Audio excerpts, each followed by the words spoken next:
Hello, my beautiful souls. Welcome sa ating tarot reading sessions. Keep in mind, general reading po ito. Maaaring mag-resonate, maaaring hindi. Kunin nyo na lang po kung para sa inyo and leave the rest. Maaaring mag-shift na energies or magkabaliktad ang sitwasyon. Kaya kayo na pong bahala kung saan kayo nakalugar sa reading natin. So, let's see. Ano ba itong mga pagbabagong magaganap ngayon? Kasi maraming mga pagbabago ang magaganap. Kaya alamin natin kung alin ang mga marireceive natin pagbabago ngayon. So, keep in mind, maaaring mag-resonate ito, maaaring baliktad ang sitwasyon. Kaya, ayan, kayo nang bahala kung nasan kayo sa reading natin or kung magre-resonate ba ito sa'yo or hindi. Okay, so let's see.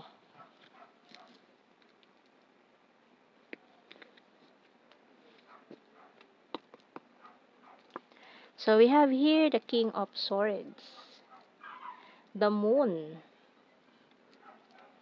Three of Wands, the Sun, the Hanged, the Hierophant, Six of Wands, and the Seven of Pentacles. Okay. And bottom card, the Strength card. Wow! Ang ganda ng mga cards natin dito. May mga strong signs tayo dito ng Leo and Pisces. Okay. So, tingnan natin to. Anong message ng Archangel natin? So, itong mga pagbabagong ito is more on improving yourself. Ayan. And mga rewards na hinihintay mo na parang antagal ng na-delay itong mga rewards na to na dapat matagal mo na tong na-receive pero nagkaroon ng mga aberya. Pero ngayon wala nang hahadlang dito, no. Ipagkakaloob na sa iyo itong mga hinihintay mong rewards na ito. Ayan, with the Six of Wands natin, Seven of Pentacles. So, talagang maganda ang flow ng pagbabagong ito para sa iyo ngayon. And we have here Peace by Archangel Chamuel. Peace comes from remembering that only love is real. So, marireceive mo na rin itong peace of mind na matagal mong hinihiling. Ayan, peace of mind. And tingnan natin sa ating mga signs and symbol cards. Kasi for some of you, parang antagal nyo na stuck sa mga bagay, sa mga tao na ipinagpilitan nyo pa sa buhay nyo kahit na alam nyo naman na hindi makakabuti. So, may mga secrets din kayo na nalaman, na vulgar, na naging blessings in disguise. Ayan. So, tingnan pa natin.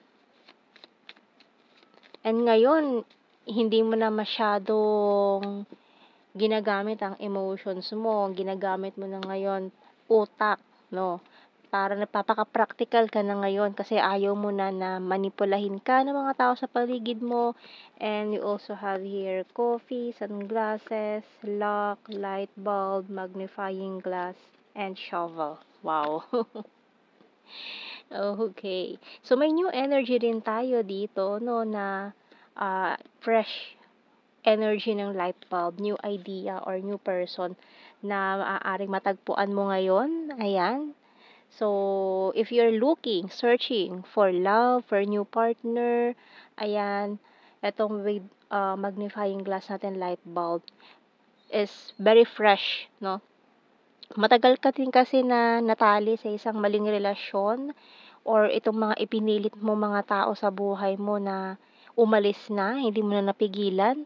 And coins natin yung bottom card. So, maaaring may nalampasan kang karmic lesson na natapos, na nagbigay sa'yo ng a lot of lessons in life, na ito ay natapos bago mag-May, ayan, or ngayong June, natapos, nagkaroon ng ending, ng mga completion, ng mga cycle. So, ngayon, it's about new beginning. So, may bagong tao na darating sa buhay mo na, ayan, maaaring kausap mo na ito, ka-talking stage mo na, pero maaaring hindi pa. Maaaring dumating itong taon to sa buhay mo ng mga first week ng July or in the month of July. Okay? So, tingnan natin Kuha tayo ng mga messages natin dito. Pero may mga stuck ano pa dito energies, mga na-stuck in the past. Ayan, so may mga hindi pa rin makausad or parang pinipigilan pa rin nilang umusad. Powerful and discipline. Kasi itong taong ito, maaaring kilala mo na siya kasi nakamasid na siya sa'yo pinagmamasdan ka niya.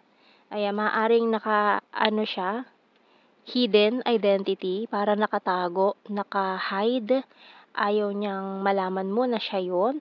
Maaaring gumagamit siya ng mga accounts or ibang tao para anuhan ka, lapitan ka, or alamin yung mga bagay-bagay tungkol sa'yo. Parang may dito private investigator na inaalam yung mga bagay-bagay tungkol sa'yo na kinuha nitong taong to or siya mismo ang gumagawa nito. Okay, so with this powerful and discipline, maaaring itong taong ito ay may mataas na rank in the society. Itong person na papasok sa buhay mo. Ayan, so we have here, I'm honest to you. I will fight for you. Honesty is the best policy. Guarded and wounded. Pero marami sa inyo guarded and wounded pa ngayon, no? Dahil sa past karmic cycle, karmic lessons na pinagdaanan ninyo. And it hurts so badly. So, nasasaktan pa rin doon sa mga nangyaring yon. Pero, kumbaga, looking for the bright side ka na. With the sun, ayan, with the sun natin siya. The moon, so, parang nakita ko yung, okay, so, hindi pala. Ayan. So, I'm patiently waiting. So, ito yung mga matagal mong hinintay. Ayan. So, siguro energy ng Cancer yon. Ayan, yung naramdaman ko. Feeling ko nakita ko kanina, pero wala pala siya. So, energy ng Cancer, maaaring Cancer sign ka or itong taong ito, energy ng Cancer sign. And I hate my pride and ego. So, yung bottom card natin, twin flame energy. So, maaaring itong taong to is your twin flame na nagbabalik sa'yo after this completion ng mga cycle natin sa mga karmic lessons na pinagdaanan nyo. Kaya kilala mo na to nakamasid sa'yo na your divine counterpart na magkakaroon ng although fresh ang ang energy, kasi maaring natapos na yung mga dapat tapusin, fresh na, naka-move on na, nakapag-heal na. So, wala na yung mga toxicity, wala na yung mga negativity, kaya fresh na ang energy. Ayan, so kahit sabihin pa natin na twin flame mo to, kilala mo na siya, ay bagong energy na ito sa inyong dalawa, okay? So, tingnan natin. Kuha pa tayo ng mga messages natin dito. So, itong mga pagbabagong ito is more on a good way, no? Magaganda itong changes na to. Na after mo matuto, after ng big lessons na pinagdaanan mo, mga pagsubok sa buhay mo, so, ito ay pinagkakaloob na sa'yo yung mga deserve mo ma-receive ngayon. So, tingnan natin. Kasi deserve mo to kaya kailangan mo tong tanggapin. No? So, we have here, I wish I could take back my words. I replay our conversations over and over. So many things remind me of you. I'm afraid to contact you. I know I messed up everything. So, maaaring kung twin flame mo nga ito, no? So, talagang alam niya yung mga nangyayari sa'yo. Talagang para siyang energy ng Scorpio vibes, investigador. Alam niya Alam niya yung mga ganap sa buhay mo. With this magnifying glass, light bulb, alam niya lahat mga nangyayari sa'yo. May mga tao nagbabalita sa kanya or nabibigay ng information sa kanya na hindi mo alam. So, we have here, it's time for me to heal now kasi parehas kayo nakapag-heal na from that. And You don't know how hard it was to let you go, and I knew exactly what I was doing. Bottom card, finding out the truth crushed me. So, maaaring ayun na nga, yung mga nabulgar na sikreto dito. Nung nalaman niya yung totoo, ayun, para natauhan siya, nagising siya sa katotohanan, or maaaring spiritual awakening na rin ito about your connection, no? Kasi this connection is divinely guided. So, talagang kayong dalawa ng taong ito ay meant to be, pinagtagpo kayong dalawa. No, so kahit pa nagkahiwalay man kayo ng landas, pero ayan, babalik at babalik pa rin kayo. Magko-cross ulit ang landas niyo nitong taon to. Pero more on energy kasi nito, more on parang hindi naging kayo, wala kayong romantic relationship in the past. Kilala mo na siya pero nawala siya, or nagkaroon kayo ng no contact situation.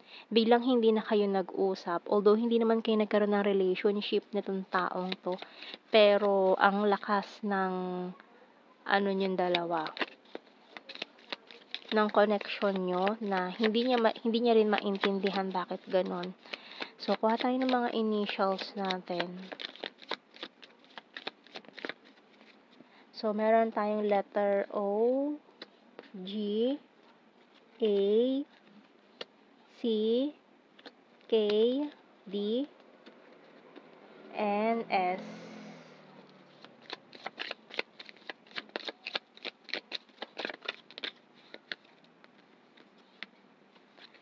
Letter Q, F, H. Bottom card natin, letter E. Ayan. So, kuha tayo ng blue card. We have here mirroring. So, mirrored souls. Kayo nitong taong to.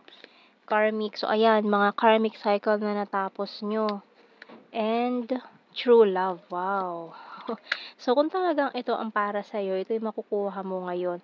No, tagal mo hinintay ito. You are patiently waiting for this to happen. Pero ito na, no? Yung mga na-delay na rewards, mga na-delayed na para sa'yo, na hindi na ibigay sa'yo, parang may mga sumabotahe ng mga pangyayaring ito noon, pero wala na silang magagawa ngayon, hindi na nila mahahadlangan kung ano yung mga blessings na ibibigay sa'yo ni Lord ngayon, 'no? Kasi wala na silang power to do that ngayon, 'no? Kasi na ano na sila, na-reveal na sila with the Moon card, na-reveal na kung sino itong mga taong ito, kaya hindi na sila makakalapit pa sa'yo ngayon. So, tingnan natin general signs and messages. We have here the runner card, Sagittarius. Responsible, food lover, very serious. Fire sign, Aries, Leo, Sagittarius. Another fire sign, Aries, Leo, Sag. Aries again. Province. City, gorgeous, and practical. October. 3. Air sign, Gemini, Libra, Aquarius. Rainy season, flower. 6. Beach, April. Luzon, perfect smile. September, fantastic friend. Kind-hearted. Neighbor, sarcastic. Past person, birthmark, beautiful. And number 10. So, ayan na nga yung mga completion. Yung mga natapos ninyong pagsubok, mga natapos ninyong lessons in life.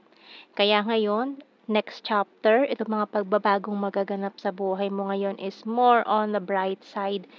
A lot of happiness coming in with the Sun card, no? So, kung may mga nagpaplano man sa inyo mag-abroad ngayon, maaaring ito na rin yung sign mo na to go for it. Ayan. Or, kung if you are waiting for this person na in a long distance with you right now, maaaring ito na yung reconciliation na hinihintay mo with this person. So, ayan ang ating reading, my beautiful souls. Thank you for watching. Take care and God bless. See you in our next reading, guys. Bye-bye.